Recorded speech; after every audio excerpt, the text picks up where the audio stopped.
Hello everyone, random video స్పాట్కి స్వాగతం. నా కథ సిరీస్లో మొట్టమొదటిగా నేను నా జీవితంలోనే జరిగిన ఒక యథార్థ సంఘటనను పంచుకోవాలనుకుంటున్నాను. ఈ పర్టికులర్ సంఘటన నన్ను ఎంతగానో వేధిస్తుంది, అలాగే నన్ను ఎంతో ఎమోషనల్ సిచ్యువేషన్కి తీసుకుపోయిన ఒక సంఘటన, చదువు యొక్క వాల్యూని తెలియజేసే ఒక సంఘటన. సో అప్పట్లో 2017 కాలంలో నేను ఛత్తీస్గఢ్లో వర్క్ చేస్తున్న సమయంలో జాంజ్గిర్ నైలా అనే డిస్టిక్లో స్కూల్లో ప్రాక్టికల్ టీచర్ లాగా నేను వర్క్ చేసేవాడిని. అయితే అప్పుడు స్కూల్లో ప్రతిరోజు మీకు తెలిసిందే, పిల్లలందరూ గ్యాదర్ అవుతారు, ప్రార్థన జరుగుతుంది, ఆ తర్వాత ఎవరి క్లాస్లోకి వాళ్ళు వెళ్తారు. అదే తీరుగా ప్రతిరోజు జరుగుతున్నట్టే ఆ స్కూల్కి నేను వెళ్ళడం జరిగింది. అందరూ ప్రార్థన సమయంకి అందరూ వచ్చేసారు, పిల్లలు వస్తున్నారు. మన టిపికల్ స్కూల్స్లో ఎలా ప్రేయర్ బెల్ అయిపోగానే గేట్ మూసేస్తారు, గేట్ బయట కొంతమంది నిలబడి ఉంటారు, కొంతమంది లోపలికి రావడానికి ప్రయత్నం చేస్తుంటారు, కొంతమంది లోపల నుంచి వాళ్ళ ఫ్రెండ్స్ని బయట ఉన్న వాళ్ళని చూస్తుంటారు, కొంతమంది గేట్ వేసేసారు కదా ఎలాగో తర్వాత వద్దాంలే అన్నట్టు వెళ్ళిపోతూ ఉంటారు, మళ్ళీ వస్తుంటారు. సో ఇవన్నీ సాధారణమే, స్కూల్ సిస్టంలో మీ అందరికి తెలిసిందే. అయితే ప్రేయర్ జరుగుతున్న టైంలో పిల్లలకి ఆపోజిట్లో వాళ్ళని ఫేస్ చేస్తూ టీచర్స్ అందరం, మేము టీచర్లతో పాటు నేను కూడా నిలబడి అందరినీ గమనిస్తున్నాం, ప్రేయర్ చేస్తున్నారు ఏంటి అని. అయితే ఆ ప్రేయర్ జరుగుతున్న సమయంలో అందరి పిల్లలకు స్కూల్ డ్రెస్ ఉంది. ఒక పర్టికులర్ పాప, ఒక అమ్మాయి దగ్గర ఆమె 7th క్లాస్ ఏజ్ ఉంటుంది. సో ఈ పర్టికులర్ స్కూల్ వచ్చేసి ఒక గవర్నమెంట్ స్కూల్, ఒకటే క్యాంపస్లో ప్రైమరీ 1 to 4 ఒక బిల్డింగ్లో ఉంటుంది. ఇంకొక బిల్డింగ్లో వచ్చేసి 5 to 8 క్లాసెస్ ఉంటాయి. సో 10th క్లాస్ కోసం, 9th to 10th క్లాస్ కోసం అక్కడ పిల్లలు వేరే మండలం, దగ్గరలో ఉన్న మండలానికి వెళ్ళి అక్కడ చదువుకోవాల్సిన పరిస్థితి. అయితే నేను elementary school level 5 to 8 class స్కూల్లో వర్క్ చేస్తున్నాను. అయితే ఈ పర్టికులర్ పాప ఏదైతే ఉందో కలర్ డ్రెస్ వేసుకుని వచ్చింది. సో నేనేమనుకున్నానంటే ఆ పాప బర్త్డే అయ్యి ఉండొచ్చు, మేబీ చాలా కాలం తర్వాత వచ్చింది అమ్మాయి, ఈ స్కూల్ అమ్మాయి అయ్యి ఉండొచ్చు, ఈ స్కూల్ అమ్మాయే ఏమన్నా గ్యాప్ తీసుకొని ఇప్పుడు వచ్చిందేమో అని అనుకొని గమనిస్తూ ఉన్నాను, అందరినీ గమనిస్తున్నట్టు జస్ట్ చూస్తున్నాను. సో కొద్దిసేపటి తర్వాత అందరి పిల్లల్లాగే అటెన్షన్లో ఉంది అమ్మాయి, అందరితో పాటు ప్రార్థనా గీతాలు అన్నీ పాడుతూ ఉంది. పాడుతూ ఆమె కళ్ళ నుంచి నీళ్లు కారుతున్నాయి. సో ఆ సిచ్యువేషన్ ఎలా ఉందంటే, ఆమె చెప్పుకోలేనంత బాధను, ఎంతో బాధతో పాడుతున్నట్టు, లేకపోతే ఎంతో బాధతో అక్కడ నిలబడి ఉన్నట్టు కనిపిస్తుంది క్లియర్గా. ఆ బాధ ఖచ్చితంగా ఏదో బ్రేక్ఫాస్ట్ చేయక, అన్నం తినక కళ్ళు తిరుగుతున్నది కాదు, లేకపోతే జ్వరం వచ్చింది కాదు, లేకపోతే బలవంతంగా ఆమె స్కూల్కి వచ్చింది కాదు, సంథింగ్ ఎల్స్ ఏదో ఉంది. ఆ ప్రార్థనలు అన్నీ, అంటే ప్రార్థన గీతం, జనగణమన అనేక డిస్పర్స్ అయ్యే టైంలో, సో మీకు తెలిసిందే స్కూల్లో పిల్లలు ఏ క్లాస్ రూమ్కి ఆ క్లాస్ రూమ్కి వరుసలో బాయ్స్ గర్ల్స్ వెళ్తూ ఉంటారు.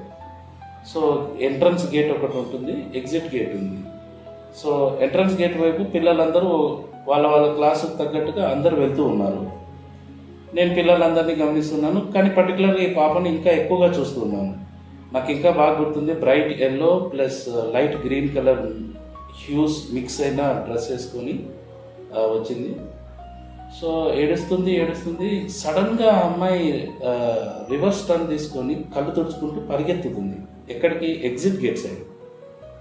ఇదేంటి ఈ అమ్మాయి ఎగ్జిట్ గేట్ సైడ్ వెళ్తుంది ఎందుకు అని అమ్మాయిని పిలుస్తున్నాం. వేరే అబ్బాయిని చెప్పి అమ్మాయిని పిలువు అంటే అమ్మాయిని పేరు పెట్టి పిలుస్తున్నాం. సో నాకైతే ఇప్పుడు ఆ పేరు గుర్తుకు లేదు, రితిక అనుకుందాం. ఈ కథలో అమ్మాయి పేరు రితిక. సో రితిక వచ్చేసి వెళ్తుంది, ఈ అబ్బాయి రితిక అని పిలుస్తున్నాడు, పలకడం లేదు. వెళ్తుంది, గేట్ వైపు మూసేసింది కాబట్టి అక్కడ నిలబడి గేట్ తెరవడం కోసం ట్రై చేస్తుంది. కానీ స్టిల్ ఆమె ఏడుస్తూనే ఉంది, కళ్ళు తుడుచుకుంటుంది, ఏడుస్తుంది. తర్వాత బలవంతంగా అమ్మాయిని ఆ అబ్బాయి పట్టుకొని వచ్చాడు, రావాల్సిన పరిస్థితి, ఎందుకంటే అమ్మాయి రావడానికి ఇష్టపడడం లేదు.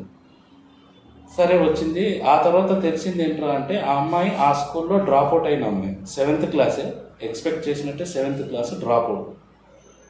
మరి ఆ అమ్మాయి మళ్ళీ తిరిగి స్కూల్ రావడానికి ఏంటి ప్రాబ్లమ్స్ ఏంటి అని తెలుసుకున్నప్పుడు ఆమె ఏడుస్తూ చెప్పింది ఏంటంటే, సార్ ఈరోజు యాక్చువల్గా నేను ఇదే స్కూల్లో చదువుకుంటున్న అమ్మాయిని, చదువుకునేదాన్ని. 1 సంవత్సరం కింది నుంచి నేను బడి మానేశాను. ఎందుకు మానేశాను? ఏం లేదు సార్, మా ఆర్థిక పరిస్థితుల ఆధారంగా మేము ఇంట్లో అందరం కలిసి పని చేసుకోవాల్సిన పరిస్థితి. సో అటువంటి పరిస్థితుల్లో కుటుంబ నేపథ్యం ఆధారంగా నేను డైలీ స్కూల్కి వచ్చి చదువుకునే పరిస్థితులు లేవు. ప్రైవేట్ స్కూల్ అంటే ప్రైవేట్ స్కూల్ కూడా కాదు, కానీ వాళ్ళ ఇంట్లో వాళ్ళు ఒకటి చదివించాలని లేరు, ప్లస్ వాళ్ళు చదువుకునేంత టైం అండ్ లగ్జరీ కూడా ఈ అమ్మాయికి లేనట్టు సిచ్యువేషన్స్ ఆమె చుట్టూ అలా ఉన్నాయన్నమాట. ఆ మాట చెప్పింది. ఇంకా ఏం చెప్పిందంటే చెప్తూ ఈరోజు మేము మళ్ళీ ఉపాధి కూలీలాగా వరుసగా వెళ్తున్నాం. ఉపాధి కూలీ అని ఎగ్జాక్ట్గా ఇటుక బట్టీలో ఒక పని చేయడానికి కూలీలాగా వెళ్ళబోతున్నాం. నేను కూడా ఆ ముఠాలో ఒక బ్యాచ్మేట్ని, మేమందరం గుంపుగా వెళ్తాము అని.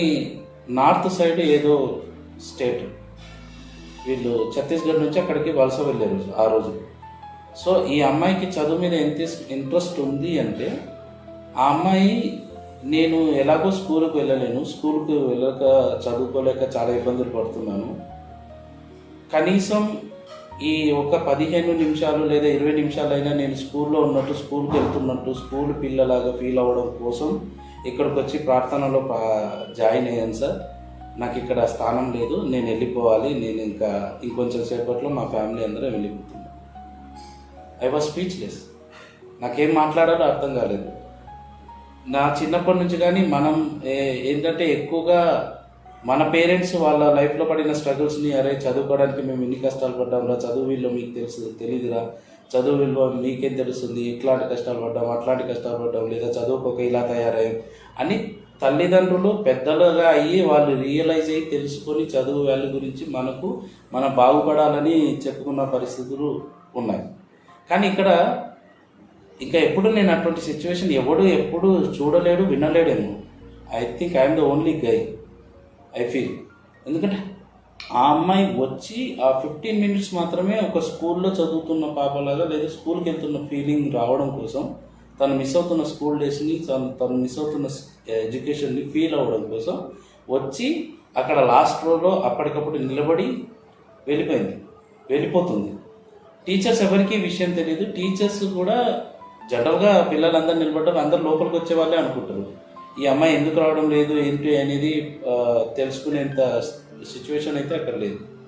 కానీ ఈ అమ్మాయి మనోగతంలో చూసినట్లయితే, మేము చాలా కష్టాలు పడుతున్నాం సార్, ఇటుకలు మోయాలి, అన్నం పెట్టరు, అన్నం పెట్టినా కూడా సహించదు, వాళ్ళు పెట్టిందే తినాలి, ఎండ లేదు వాన లేదు, తడుస్తూ ఎండుతూ ఇటుకలు తయారు చేయాలి. ఇటుకలు తయారు చేసిన తర్వాత వాటిని బట్టీలో కాల్చడము, వాటిని లోడ్ చేయడము అన్నీ నేను చేస్తాను సార్.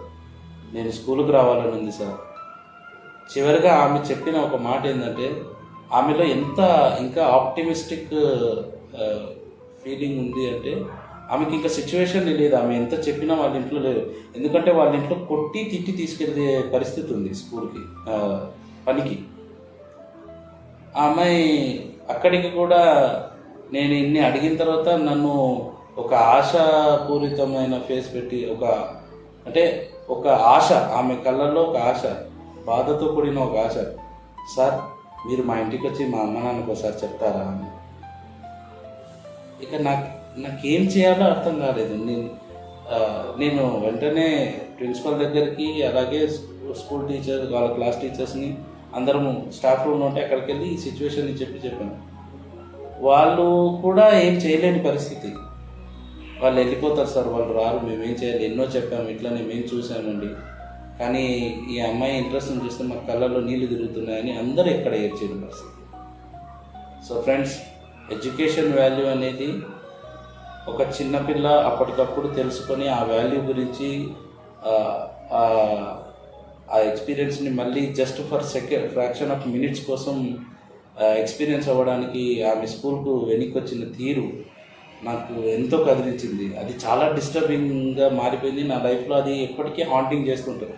ఎక్కడైనా ఒక పిల్లాడు కూలి పని చేసినా, ఎక్కడైనా ఎవరైనా పిల్లలు చదువుకోకుండా రోడ్డు మీద చెత్త ఏరుకుంటూ కనబడినా, ఏం చేసినా ఈ రితిక నాకు వారి దగ్గర రితిక కనబడుతుంది. నేను మర్చిపోలేకపోతున్నాను.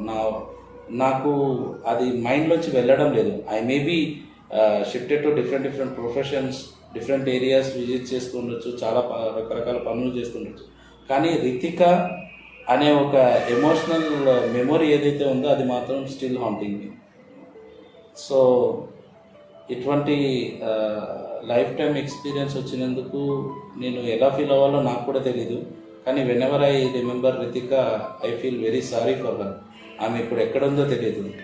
ఇట్స్ బీన్ అరౌండ్ 6 years పైన అయిపోయింది. అమ్మాయి ఆ రోజు వెళ్ళిపోయింది, తిరిగి రాలేదు. తర్వాత ఇంకో 3 నెలలు అక్కడే ఉన్నాను, రితిక కనపడలేదు, రితిక ఫ్యామిలీ వెనక్కి రాలేదు. అలా నార్త్ సైడ్ కొద్దిగా మన తెలుగు స్టేట్స్ దాటి టువర్డ్స్ నార్త్ సైడ్ వెళ్తున్న కొద్దీ ఇటువంటి కదిలించే కథలు ఎన్నో. చదువు కోసం ఆరాట పడుతున్న పిల్లలు ఎంతోమంది. With this I want to end నా కథ స్టోరీ. ఐ థింక్ మీ అందరికీ ఇటువంటి స్టోరీస్ ఎప్పుడైనా మీకు కూడా మీ నిజ జీవితంలో ఎక్స్పీరియన్స్ అయ్యారేమో అని నేను అనుకుంటున్నాను. కానీ Ritika is my haunting memory, especially with regards to education. అందుకే ఏదైనా ఒక వస్తువుని పోగొట్టుకున్నాకే దాని విలువ తెలుస్తుందంటారు. So thank you very much guys for watching this video. ఈ రితిక స్టోరీ విన్నాక మీకు ఏమనిపించిందో మీ యొక్క ఆలోచనలను కామెంట్స్ రూపంలో ఈ వీడియో కింద తెలియజేయండి. Thank you very much.